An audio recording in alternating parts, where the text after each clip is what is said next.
bilmiyorum. Boş verin. İnsan da gidince qəbrisdə ağlayar, ağlayar, ağlayar. Bütün kənd çıxar sənin aklına, aləmə ağlayar, ağlayar. Herkes bildi, herkes tanıştı. Elvin tanışmır. Elvin elə qalıb oradan mənə baxır.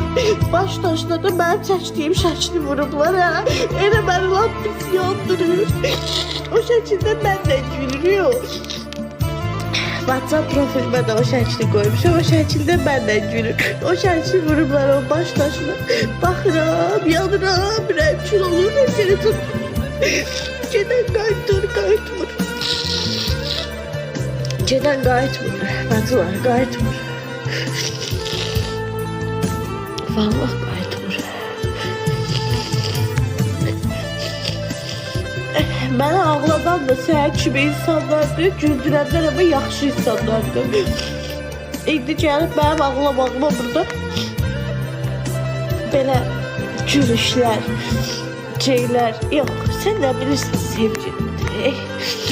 Sən görürsən ki, altında bir dənə pastelin başını, hə, bir de şeydir, birini tapasan, hə, sevgi budur, sevgi puldur, sevgi maşındır, sevgi var dövlətdir. Yox, sevgi heç birisi döyür. Valla, sevgi gəlir paltarı döyür, sevgi zaks kağızı döyür. And olsun Allah'a. Sevgi, bilsən nədir? Bir-birimizi dərlər kimi sevirsiniz. Nə bilim, sən onun ayağın suyun belə içməyə hazırsan da baş üstü sən onun ayağını koyduğu yere öz başını koyup geçersen sevgi odur. Sevgi güvendir. Münasibətdir. Yo, toy olmadı, zaks olmadı. Ney olmasın.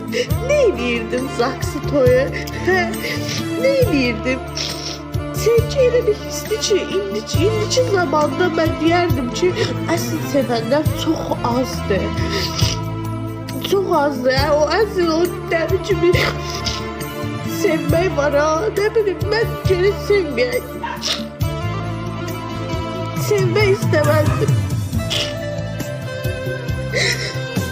Allah mənə eğer ikinci dəfə bu dünyaya yaradacaqsa, mən Allah'tan çox istəyərəm ki, mənə o hissləri verməsin. Ne bileyim ben oğlan olarak yaratsın, heyvan olarak yaratsın ama yok beni yaratmasın. İstemerem. Vallahi istemerem.